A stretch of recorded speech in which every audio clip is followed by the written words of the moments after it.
ഒത്തിരി ദൂരം പോണോ? അടുത്ത കൊപ്രക്കളത്തില് കൂലിപ്പണിക്ക് പോവുമായിരിക്കും അല്ലയോ? ഹായ്, അപ്പോൾ നമ്മുടെ ഒരു പുതിയൊരു വീഡിയോയിലോട്ട് എല്ലാവർക്കും സ്വാഗതം. അപ്പോൾ ഇന്നത്തെ വീഡിയോ എന്താ പറയുക, എനിക്കൊരു കാറുണ്ട് മാരുതി 800. അപ്പോൾ ചിലവർക്ക് അറിയായിരിക്കും, ഞാൻ വീഡിയോ ഇങ്ങനെ ഇടയ്ക്കിടലുണ്ട്. അപ്പോൾ ഞാനൊരു ഫോട്ടോഗ്രാഫറാണ്. അപ്പോൾ ഞാൻ ഈ വണ്ടിയിലാണ് വർക്കിനൊക്കെ പോകണത് കേട്ടോ.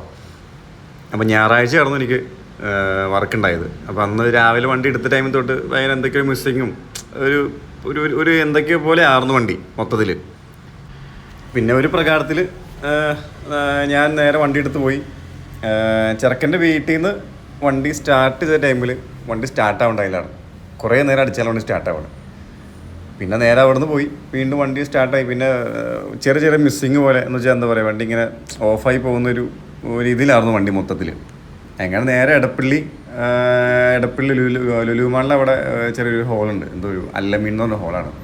അവിടെയായിരുന്നു പെണ്ണിൻ്റെ വർക്ക്.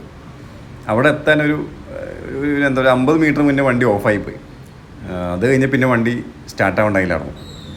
പിന്നെ ഒരു പ്രകാരത്തിൽ വണ്ടിയെ സൈഡിൽ തള്ളി ഒതുക്കിയിട്ടിട്ട് നേരെ ഹോളിലിട്ട് പോയി അവിടെ ഷൂട്ട് ചെയ്തു. എന്ന് വെച്ചാൽ നമുക്ക് ഷൂട്ട് ചെയ്യുന്ന ടൈമിൽ ഭയങ്കര ടെൻഷനായിരുന്നു. ഇനിയിപ്പോൾ വർക്കിൻ്റെ കാര്യം ഓർത്തില്ല, വണ്ടിയുടെ കേസ് ഓർത്തിട്ട് ഇനിയിപ്പോൾ എങ്ങനെ ഇവിടുന്ന് കെട്ടി വിളിച്ചു കൊണ്ടുപോകണം, ഭയങ്കര ബുദ്ധിമുട്ടാണത്. പിന്നെ വർക്ക് ഒരു പകുതി ആയപ്പോൾ തന്നെ ഞാൻ നേരെ ചുമ്മാ ചെന്ന് വണ്ടി നോക്കിയപ്പോൾ വണ്ടി മറ്റേ പ്ലഗിൻ്റെ ഇതൊക്കെ ജസ്റ്റ് ഊരി കുത്തി വീണ്ടും വണ്ടി സ്റ്റാർട്ടായി. നേരെ ഹോളിൽ കൊണ്ടുവന്നിട്ടു. പിന്നെ എന്താ പറയുക, അത് കഴിഞ്ഞ് നേരെ പിന്നെ അവിടുന്ന് വണ്ടി സ്റ്റാർട്ടാക്കി കേട്ടോ. പിന്നെ അത് കഴിഞ്ഞൊരു കുഴപ്പമുണ്ടായില്ല. പിന്നെ നമ്മുടെ ഈ തിരിച്ച് വന്ന് ചെക്കൻ്റെ വീടിൻ്റെ ഭാഗത്ത് എത്ര അറിയുമ്പോൾ തന്നെ വണ്ടിയുടെ ഫ്രണ്ടിൽ നിന്ന് ഭയങ്കര ഒരു സൗണ്ട്, ഈ കാറ്റിൻ്റെ ഒക്കെ ഒരു സൗണ്ട് പോലെ. പിന്നെ പെട്ടെന്ന് വണ്ടി ഞാൻ ഒതുക്കി നോക്കാൻ നേരം അതിൻ്റെ ഇടയിൽ തന്നെ വീണ്ടും വണ്ടിയുടെ എഞ്ചിൻ്റെ പോർഷൻ എന്തൊക്കെയൊരു ഭയങ്കര ക്രാങ്ക് അടിക്കുന്നവർ എന്തൊക്കെയൊരു സൗണ്ട്. പിന്നെ പെട്ടെന്ന് വണ്ടി നിർത്തി നോക്കാനടുത്ത് എഞ്ചിൻ്റെ അടുത്ത് കംപ്ലീറ്റ് പുകയാണ്.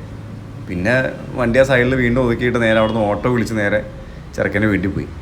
പിന്നെ അവിടെ നിന്ന് ചെറുക്കൻ്റെ ഫോട്ടോ കുറച്ച് എടുത്ത് പിന്നെ റിസപ്ഷൻ ടൈമായിരുന്നു. 2 മണിക്കൂർ നേരെ തിരിച്ച് വീണ്ടും വണ്ടി എടുത്തിട്ട് വന്നു.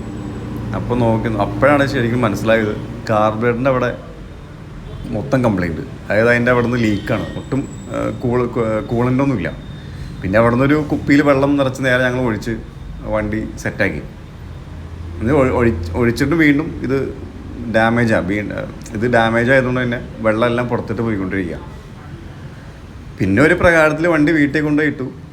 പിന്നെ പിറ്റേ ദിവസം ഇതുപോലെ നല്ല മഴയാണ്, ഒരു രക്ഷയില്ല. പിന്നെ അവിടെ നിന്ന് നേരെ തൊട്ടടുത്തൊരു വർക്ക്ഷോപ്പ് ഉണ്ട്, അവിടെ കൊണ്ടുപോയി കാണിച്ചപ്പോൾ പുള്ളി ഇതിൻ്റെ ടെമ്പറേച്ചർ മറ്റേ ഇതുണ്ടല്ലോ, റേഡിയേറ്റർ കംപ്ലൈൻറ്റാണ്. റേഡിയേറ്റർ ബ്ലോക്കോ എന്തോ ആണെന്ന് പുള്ളി പറഞ്ഞു.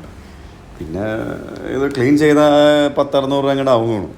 അപ്പോൾ അതിന് മേലെ ഫ്രഷ് മേടിക്കാമെന്ന് പറഞ്ഞ് നേരെ അവിടെ കടയിൽ പോയിട്ട് ഫ്രഷ് മേടിച്ചു. 1800 രൂപയും 1400 1800. ഞാൻ ഇച്ചിരി നല്ല കൂടിയ മോഡൽ മേടിച്ചേക്കുന്നത്. പിന്നെ കുഴപ്പമുണ്ടായില്ല, എന്താ പറയുക. പിന്നെ അതുപോലെ തന്നെ പിന്നെ രാവിലെ വണ്ടി ഇട്ടിട്ട് പിന്നെ വൈകിട്ടാണ് ഞാൻ പിന്നെ വീണ്ടും വണ്ടി എടുക്കാൻ പോകുന്നത്. അത്യാവശ്യം നല്ല മഴയായിരുന്നു, രാവിലെ തൊട്ട് മഴയാണ്, ഫുൾ നനഞ്ഞു. പിന്നെ അതിൻ്റെ ഇടയിൽ ഞാൻ നേരെ പെരുമ്പോരിൽ നിന്ന് പോയി. 2 തവണ പെരുമ്പോര് പോയി. അതായത് പുള്ളി പറഞ്ഞ് എന്തോ നമ്മുടെ ഈ ടെമ്പറേച്ചറിൻ്റെ ഒരു മീറ്റർ ഉണ്ടല്ലോ, അത് ഹൈയിലാണ് കിടന്നുകൊണ്ടിരുന്നത്. പുള്ളി പറഞ്ഞു അത് ചിലപ്പോൾ അതിൻ്റെ എന്തോ ഒരു ചെറിയൊരു പോർഷൻ ഉണ്ട്, അത് കംപ്ലൈൻറ്റ്. അത് മേടിക്കാൻ വേണ്ടി വീണ്ടും ഞാൻ പോയി. അവിടെ ഞാൻ സാധനം മേടിച്ചു. എന്തൊരു നമ്മുടെ ഈ കോഡ് വയറൊക്കെ ഇല്ലേ, എന്തൊരു ചെറിയൊരു സംഭവം അത്ര തന്നെ. അപ്പോൾ അത് മേടിച്ചിട്ട് കുത്തി. പക്ഷെ അത് മേടിച്ചിട്ടും ഈ പറഞ്ഞ ടെമ്പറേച്ചറിൻ്റെ ആ ഒരു സൂചി ഹൈയിൽ തന്നെ നിൽക്കുന്നു. പിന്നെ നോക്കിയിട്ട് കാര്യമില്ല. അപ്പം ഒന്നല്ലേ മീറ്ററിൻ്റെ കംപ്ലൈൻറ്റ് ആയിരിക്കും, അങ്ങനെ അതായിട്ട് വലിയ ബന്ധമൊന്നുമില്ല. അപ്പോൾ എന്താ പറയുക, ബാക്കിയെല്ലാം വണ്ടി ഓക്കെ, ഇപ്പോൾ ഇതെല്ലാം ഓക്കെ ആയിട്ടുണ്ട്. അപ്പോൾ ചെറിയൊരു കൊച്ചു വ്ളോഗായിരുന്നു. സപ്പോർട്ട് ചെയ്യാം, ലൈക്ക് ചെയ്യുക, ഷെയർ ചെയ്യുക, കമൻറ്റ് ചെയ്യാം. ഓക്കെ, അപ്പോൾ നെക്സ്റ്റ് വീഡിയോ കാണുന്നവർ എല്ലാവർക്കും ഷോർട്ട് ബ്രേക്ക്. എന്റെ പൊന്നു ചേട്ടന് കഷ്ടകാലമാ.